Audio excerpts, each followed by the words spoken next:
Hello, I'm Beth Joey and welcome back to my YouTube channel. If you're new here, welcome.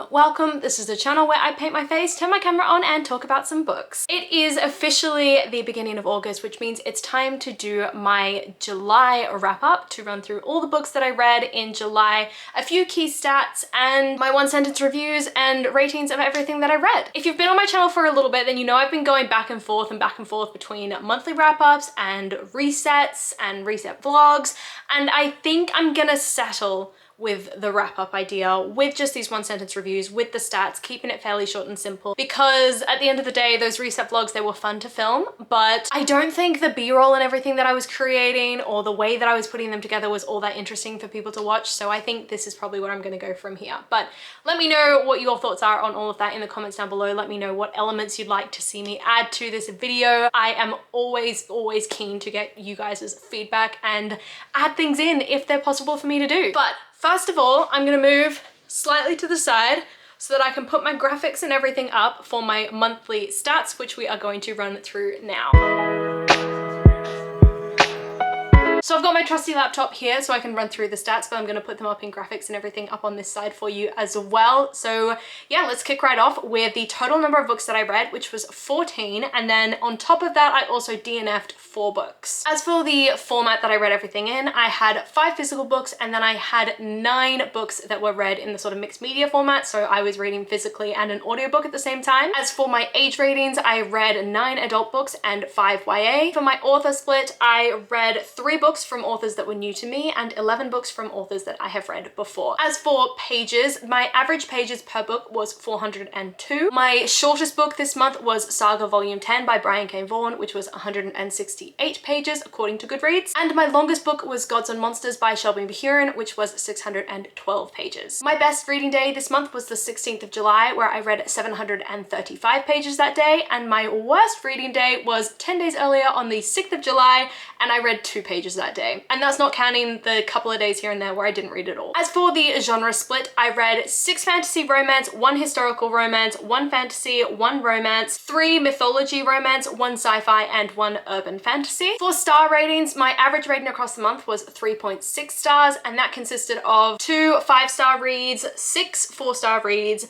4 3-star reads, and 2 2-star reads. Now let's run through all of those books and my one sentence reviews and ratings for each of them. The first book that I read was The Shadow Cabinet by Juno Dawson, which is the sequel to Her Majesty's Royal Coven, and I gave this 4.5 stars. My one sentence review, which I'll read off of my phone, is whilst there was a minor plot hole at the end, I loved how The Shadow Cabinet reframed villains into heroes, incorporated aspects of a normal teenage experience to ground Theo's story, and expanded the plot in a way that was so captivating and has me desperate to resolve the cliffhanger at the end. Then I picked up A Lady's Guide to Fortune Hunting by Sophie Irwin, which also got 4.5 stars, and my one sentence review is A Lady's Guide to Fortune Hunting was fascinating in the way it convinced the reader to side with a character who is making very poor decisions by really focusing on her growth through the story and her commitment to her family, whilst also making the outsider feeling so prevalent and immersive. And yes, all of these are run-on sentences. Then I DNF'd In the Sea and Hands of Others by Nat Ogle, but then I read and annotated for the first time ever The Bridge Kingdom by Danielle L. Jensen. I gave this book 5 stars, and my one sentence review is a reread that made me love the book more than I had initially because of how it juxtaposed descriptions of 2 separate kingdoms,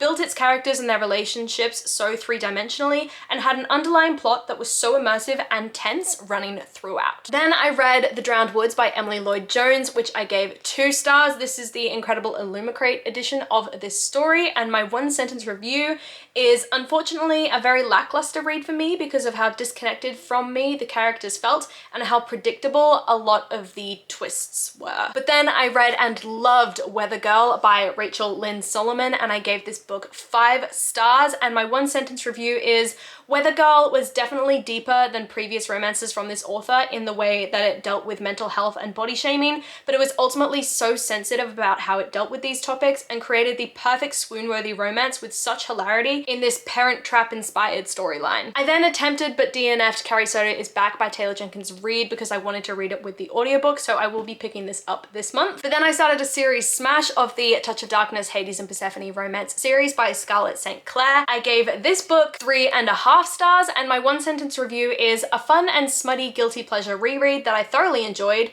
although it could be cringy, because of how it flipped the powers of Hades and Persephone on their head and explored very interesting familial relationships within such a well-known myth. Then I read A Touch of Ruin by Scarlett St. Clair, which I also gave 3.5 stars, and my one sentence review is a very messy read in which the characters spent 99% of the book broken up or fighting, but it still had me addicted because of the themes of fame, fan culture, and the lack of autonomy in the public eye, whilst also dealing with grief and incorporating so many more characters from Greek mythology. And then I finished it up with A Touch of Malice by Scarlett St. Clair, which I gave 4 stars, and this made me so keen to read the next book, which I think is called A Touch of Chaos. And my one sentence review is a very tumultuous ending that was preceded by a lot of growth in the relationship between Hades and Persephone, as well as themes of trauma recovery, the idea that the best of intentions can go awry, and grief, all while keeping the stakes super high. Then I attempted and DNF'd A Million Kisses in Your Lifetime by Monica Murphy, and I also attempted and DNF'd Well That Was Unexpected by Jessie Q. Sutanto, and I think this is going to be the last book I attempt from this author because I didn't like Dial A for Aunties either, and it's unfair of me to read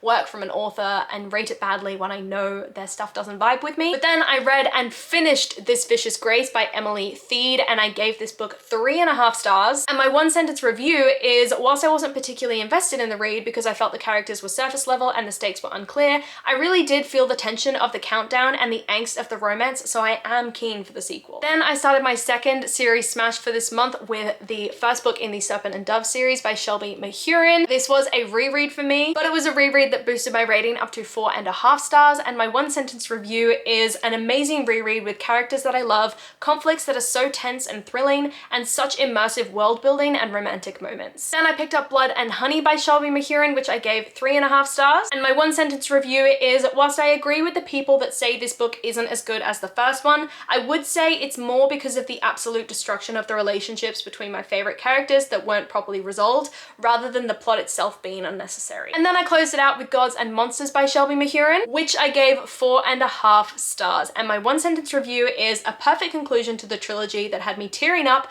falling in love with the characters all over again, and sitting on the edge of my seat throughout that entire final battle. Then I read the latest book in the Saga series by Brian K. Vaughan, which is Saga Volume 10, and I gave this book 4 stars, and my one sentence review is, I love that each volume in this series deals with a very different societal issue, and this time it was grief and dealing with love lost, which was handled in such a beautiful way whilst also retaining those plot elements that remind the reader of the political environment of this whole world. And lastly, I read Magic Bites by Alona Andrews, which is a husband and wife author duo operating under this name, and I gave this book 2.5 stars. And my one sentence review is, unfortunately, this read felt incredibly immature compared to the first time I picked it up, and it has me questioning whether I actually want to reread / finish this series. So those are all the books that I read in the month of July, including my DNFs and all the key stats and everything that I really want to share. I really hope that you enjoyed this video, and please do let me know in the comments down below what your favorite reads were for July, or just what you're reading at the moment, loving it, hating it, all that kind of thing. Come and chat to me in the comments down below. I love talking to you guys, and I do my best to reply to every single comment. I really hope that you enjoyed this video, and if you did, please do let me know by liking, subscribing, and hitting that notification bell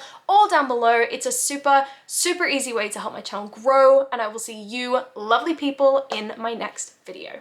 Bye!